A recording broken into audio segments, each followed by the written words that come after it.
నమస్తే, welcome to our channel. నేను మీ ప్రియాంకారావు.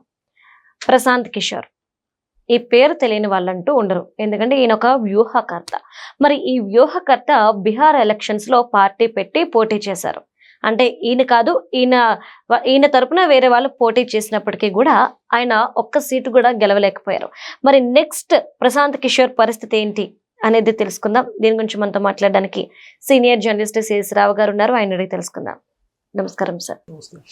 సరే, ఇటు చూస్తేనేమో కేసీఆర్ అలానే జగన్మోహన్ రెడ్డి గారు ఇద్దరు కూడా వ్యూహకర్తగా కేవలం ప్రశాంత్ కిషోర్ నే నమ్ముకొని ఉన్నారు. ఆయన నమ్ముకునే ఎలక్షన్ లో పోటీ చేయాలని చెప్పేసి అనుకుంటున్నారు. ఇటు చూస్తే ఆయన ఒక వ్యూహకర్త అయ్యుండి బీహార్ ఎలక్షన్స్ లో ఒక్క సీటు కూడా గెలవలేకపోయారు. మరి ఈయన నమ్ముకున్న వేళ పరిస్థితి ఏంటి సార్? ఒక సామెత, కుక్కతాకు పట్టుకొని గోదావరి ఈదినట్టు అని చెప్పి ఒక తెలుగులో సామెత ఉంది. సేమ్ సిచ్యువేషన్ ఇప్పుడు బీఆర్ఎస్ కి వైఎస్ఆర్సీపీకి అప్లై అయ్యేలా ఉంది. ఎందుకు అంటే పీకేని నమ్ముకొని వీళ్ళిద్దరూ ఉన్నారు, వ్యూహకర్తలుగా ఆయన్నే పెట్టుకున్నారు. మరి ఇప్పుడు ఆయనే వ్యూహకర్త అయిన ఆయనే బీహార్ ఎలక్షన్స్ లో గెలవలేకపోయారు. మరి వీళ్ళనేం గెలిపిస్తారనే క్వశ్చన్ రేజ్ అవుతుంది. మీరేమంటారు? ఇప్పుడు ప్రశాంత్ కిషోర్ నమ్ముకుంది వైఎస్ఆర్ కాంగ్రెస్ పార్టీ, అలాగే బీఆర్ఎస్ పార్టీ రెండు నమ్ముకున్నాయి. ప్రశాంత్ కిషోర్ వ్యూహాలు, ప్రశాంత్ కిషోర్ వేసేటువంటి స్టెప్స్ ఇవన్నీ కూడా ఆ పార్టీలు కలిసి వస్తాయని చెప్పి భావించింది. 2019లో కలిసి వచ్చింది జగన్మోహన్ రెడ్డి గారికి. ఎందుకంటే ప్రశాంత్ కిషోర్ ఎప్పుడు ఏం చేస్తుంటాడు, ఎలాంటి వ్యూహాలు నడిపిస్తాడో తెలుసా? మతాలు, కులాలు, ప్రాంతాల మధ్య చిచ్చు పెట్టడం, లేదంటే ఓడిపోతారు అన్నప్పుడు బాబాయ్ మర్డర్లు, కోడికత్తి, గులకరాయి ఇలాంటివన్నీ ఎపిసోడ్స్ నడుపుతుంటాడు. ఇప్పుడు పశ్చిమ బెంగాల్లో కూడా మమతా బెనర్జీని ఏం చేశారు, కాలేరు కొట్టి కుర్చీలో కూర్చోబెట్టాడు, గెలిపించాడు.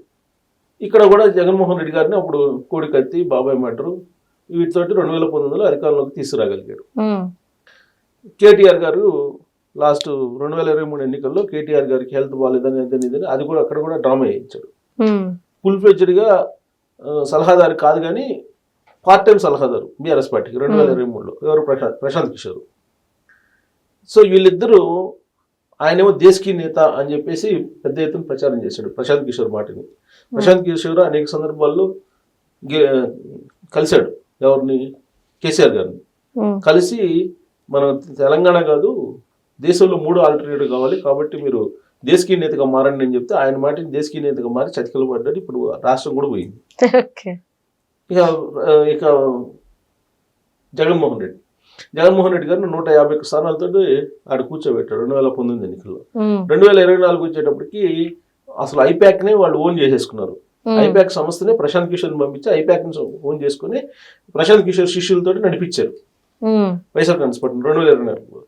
సేమ్ మోడస్ ఆఫ్ ఆపరేషన్ చేశారు. అప్పుడేమో కోడికత్తి విజయవాడ, అప్పుడు వైజాగ్లో 2024 ఎన్నికలకు ముందేమో గులకరాయి ఎపిసోడ్ నడిపారు. కానీ ఒక్కసారి మోసం చేయగలరు ఎవరైనా ప్రజల్ని, మళ్ళీ మోసం చేయలేరు. ఒక్కసారే మోసం చేసేది. 2023లో కేసీఆర్ గారు నమ్మలేదు, 2024లో జగన్మోహన్ రెడ్డి గారు నమ్మలేదు. ఇద్దరిని ఇంటి దగ్గర కూర్చోబెట్టారు. మళ్ళీ ఇప్పుడు నెక్స్ట్ 2029 నాటికి మళ్ళీ అధికారంలో రావడానికి ప్రశాంత్ కిషోర్ని డంప్ చేసుకుంటున్నారు. ప్రశాంత్ కిషోర్ సలహాలు, సూచనలు తీసుకోవడానికి వాళ్ళు ప్రయత్నం చేస్తున్నారు. దాన్ని డీల్ కుదిరిందని చెప్పి ఈ మధ్య న్యూస్ కూడా వచ్చింది. అందుకే ఆయన ఈ మధ్యకాలంలో ప్రశాంత్ కిషోర్ బీహార్ ఎన్నికల్లో ఆయన ఉండి ఓ మాట అన్నాడు, గంటకి 100 కోట్లు తీసుకుంటానని రేటు కూడా చెప్పాడు. అది బీహార్ డిఎన్ఏ వాల్యూ అది అని చెప్పి రేవంత్ రెడ్డి గారికి సవాల్ చేశాడు ఆయన. బీహార్ డిఎన్ఏ అంటే ఏంటి అనుకున్నావు, బీహార్ డిఎన్ఏ ఎంత కాస్ట్ అనుకున్నావు అని చెప్పి గంటకి 200 కోట్లు 250 కోట్లు ఛార్జ్ చేశానని చెప్పి అది చెప్పారు.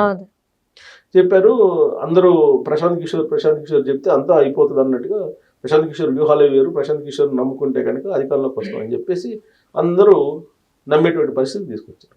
సరే, ఇప్పుడు ఆయన వంతు వచ్చింది. ఆయన జనస్వరాజ్ పార్టీని బీహార్లో పెట్టారు. బీహార్లో జనస్వరాజ్ పార్టీని పెట్టి రాబోయే రోజుల్లో నేను అధికారంలోకి వస్తాను అని చెప్పి ఆయన పాదయాత్ర కూడా చేశారు. బీహార్ మొత్తం పాదయాత్ర కూడా చేశాడు. పాదయాత్ర చేసి దాదాపు 228 స్థానాల్లో పోటీ చేశాడు సుమారుగా జనస్వరాజ్ పార్టీ తరఫు నుంచి. పోటీ చేసి ఆయన మాత్రం పోటీలో లేడు.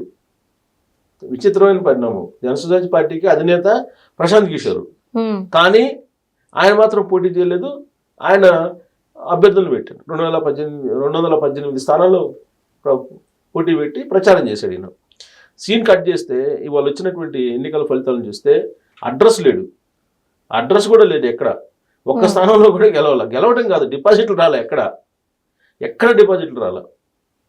పైగా ఆయన తేజస్వి యాదవ్ని ఓడిస్తాను అని చెప్పి అన్నారు. అసలు ఎన్డీఏని ఓడిస్తాను, నేనే అధికారంలోకి వస్తాను, నేను కీ రోల్ కాబోతున్నాను అని చెప్పి రకరకాల సర్వేలు విడుదల చేసేసి మైండ్ గేమ్ ఆడాడు. కానీ వాళ్ళ రాష్ట్రంలో అక్కడున్నటువంటి ఓటర్లని ఆయన ఆకట్టుకోలేకపోయాడు. అంటే దీన్ని బట్టి ప్రశాంత్ కిషోర్ యొక్క బలం ఎంత అనేది అర్థమవుతుంది కదా. 2017 ఎన్నికల్లో ఉత్తరప్రదేశ్లో రాహుల్ గాంధీని పే చర్చ అంటూ ఒక ప్రయోగం చేసి అక్కడ వైఫల్యం చెందాడు.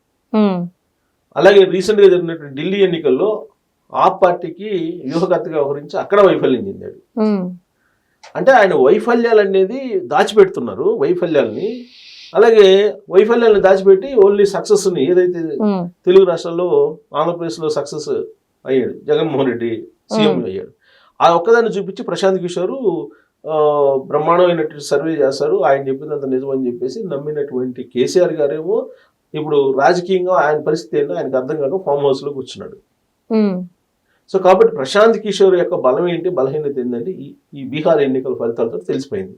ఇప్పుడు తాజాగా బీహార్లో పరిస్థితి, ఎన్నికల ఫలితాలు మనం చూస్తే ఎన్డీఏ అప్రజాతంగా ముందంజలో ఉంది. అసలు ప్రతిపక్ష హోదా వస్తుందా రాదా, ఆర్జేడీకి ప్రతిపక్ష హోదా వస్తుందా రాదా కూడా అర్థం కానిటువంటి పరిస్థితి. అంటే సుమారుగా ఉంది కానీ ప్రతిపక్ష హోదా వచ్చే దిశగా వెళ్తుంది కానీ, బట్ ఫైనల్ గా అన్ని వస్తాయా లేదా అనేది డౌట్ ఉంది. ఇప్పుడు ఆల్రెడీ 200 దాటిపోయింది ఏది ఎన్డీఏ కూటమికి, అటు జేడీయూకి కానీ ఇటు బీజేపీకి కానీ 200 దాటిపోయింది, ముందంజలో ఉన్నారు వాళ్ళు. వాళ్ళ టార్గెట్ ఏంది 210 వస్తాయని చెప్పి వాళ్ళు టార్గెట్ పెట్టుకున్నారు. ఇప్పుడు ఎగ్జిట్ పోల్స్ అన్ని కూడా అయ్యే చెప్పింది, జేడీయూ అండ్ బీజేపీ కూటమి, ఎన్డీఏ కూటమి వస్తుందని చెప్పి. సో ప్రతిపక్ష హోదా కూడా రానటువంటి పరిస్థితికి ఎందుకు వెళ్ళారు వీళ్ళు అసలు, ఆర్జేడీ కానీ కాంగ్రెస్ కానీ? అది ఒక పెద్ద విచిత్రం. అంటే ప్రశాంత్ కిషోర్ పోటీ చేసినందువల్లనే ఈ పరిస్థితి వచ్చిందా? అసలు ప్రశాంత్ కిషోర్ వ్యూహం ఏంటి అసలు?